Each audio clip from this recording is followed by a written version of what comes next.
Good morning.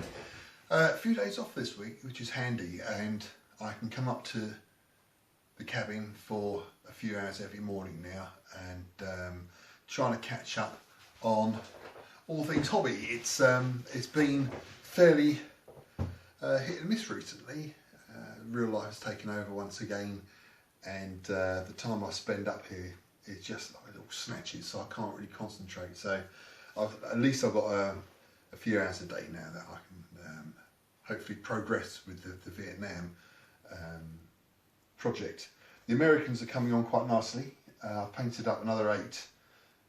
This includes some RTOs. Well, what I'll do, you can't see them this light, so I'll put a bit on at the end. Again, there the figures by Gringo's 40. That's another 8 I've finished. I've just washed a further 8 and undercoated a further 8, and that should bring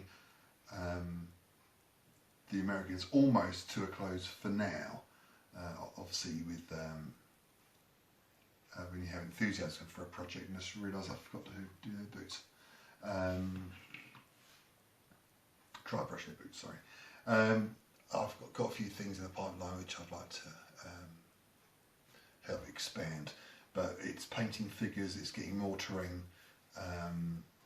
finished, so it's going to go on for another few months yet, and why not? It's something, it's nice and easy to paint, and I think the end result will be worth it. With that in mind, purchases over the last month since Salute have been basically non-existent. It's I'm just trying to catch up, not get too far ahead with the metal mounting again. But I went shopping with the good wife yesterday, and when she went to the pet shop, I disappeared next door into Poundland, and lucky enough I got some of these. Got 2 wraps, I think you call them, only £2 each. And pop off. I'll give those a matte spray, maybe a slight overspray of a different colour. And they can now be added onto my jungle bases, or new jungle bases. Poundland, but it was £2 each, so why don't they call it £2 I never get. I was wondering about that. Yes, so that was quite handy. That's a nice little bonus. And I've just bought a few bases from War Bases.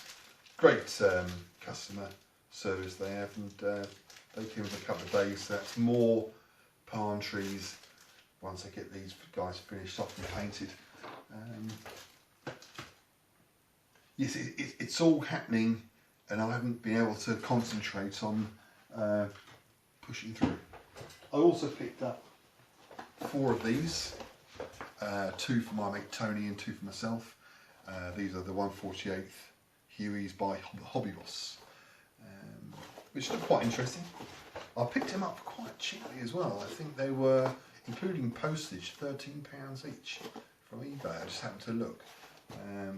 The doors on the side are moulded on, so whether I cut out the doors and buy some door gunners either from Empress or Gringo's, I'm not too sure yet.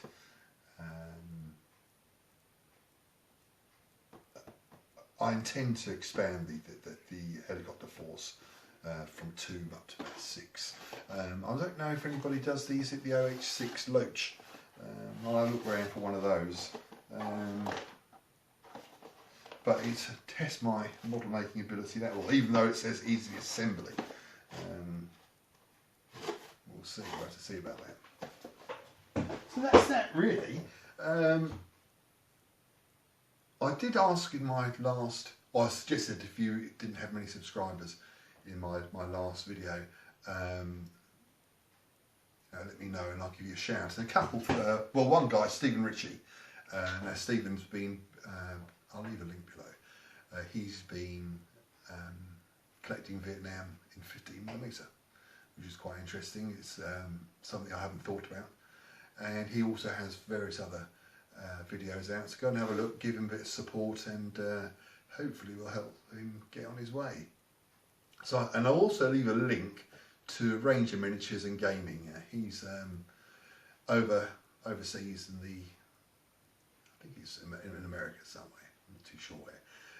He's mates with Holy Diver, and he's been collecting 28mm Persians, primarily by Victrix, I think. Just move that down there. What have I done there?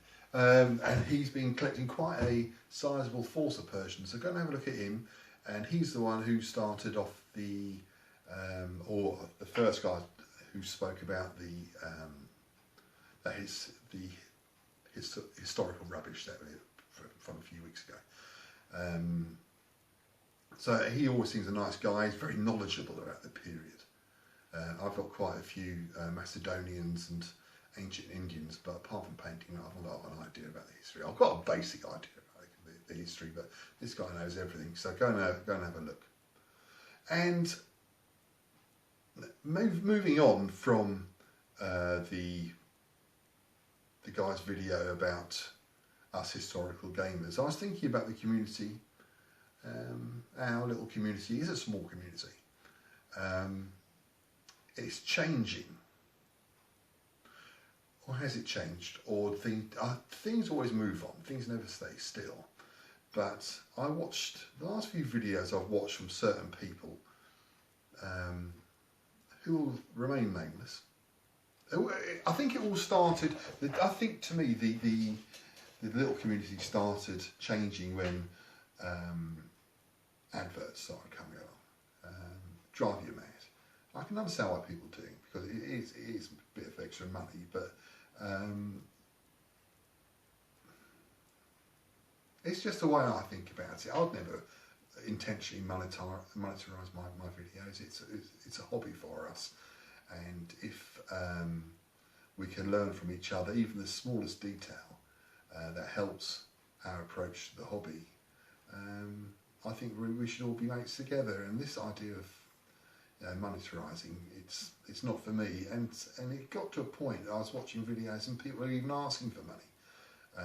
You know, tip me something at the end, or can you become a Patreon? A Patreon, what do you want to be a Patreon for? What do you get out of it? I don't understand. You know, like I say, can you help? You know, can you become a patron of my videos or my channel, and then I can go out and buy even more figures, even though I have a job? No, I'm not doing that. And yeah, this tipping, you know, just tip us a bit of money, will you? Bit of the old rubs. Well, how much do you want tipping? What for? So those I just don't. I'm not too comfortable with that at all.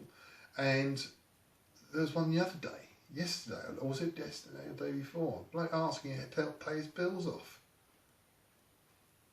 No, I don't pay. Why should I pay? You know, I've worked 35 years near enough in the same job. Why am I paying you to pay your bills off?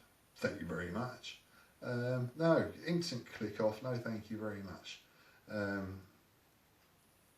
Is that a bit harsh, possibly? Lack of understanding in this world where everybody's feeling the pinch?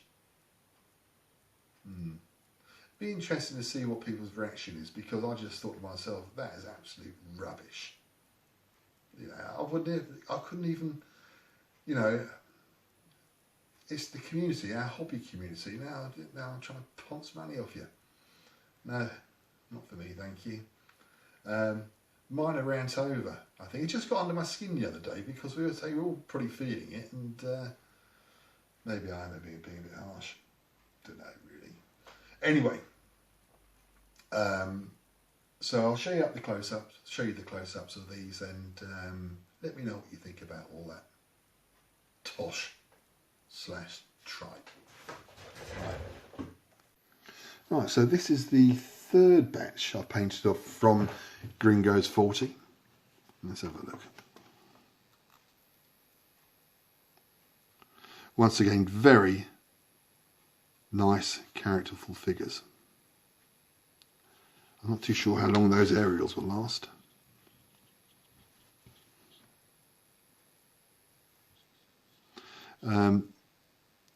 Not overly sure how we're going to use the RTOs in the bolt action adaptation we were working on. More of that later.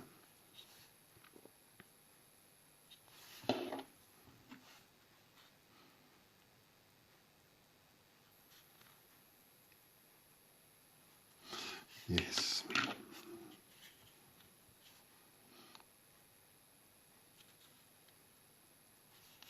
Now I do like these, packed full of character, as I said previously. Now this is going to be on a not just two-man base. I think I might incorporate that, so that would be a medium machine gun team. Yes, for the project. I think you won't be the whereas bolt action World War II, you have all these different various additions to the platoons. I think it will just be the heavy weapons will be attached at platoon level, just consisting of medium machine guns, possibly a mortar, but that would probably be on in a perimeter somewhere. That's those. Now what I do, I've started painting up the American infantry as opposed to the Marines. So these don't have flak jackets, but it's the same principle. I just block in the colours. Then now I've got a wash of non-oil, and then I'll just start bringing up the highlights. That's all it is. Okay, so I shall press on and see how far I can get this week. Hopefully I'll have a game with John sometime this week, and we'll do a battle report. Not too sure what period it'll be at the moment, but yes, looking forward to it. Thanks again for watching.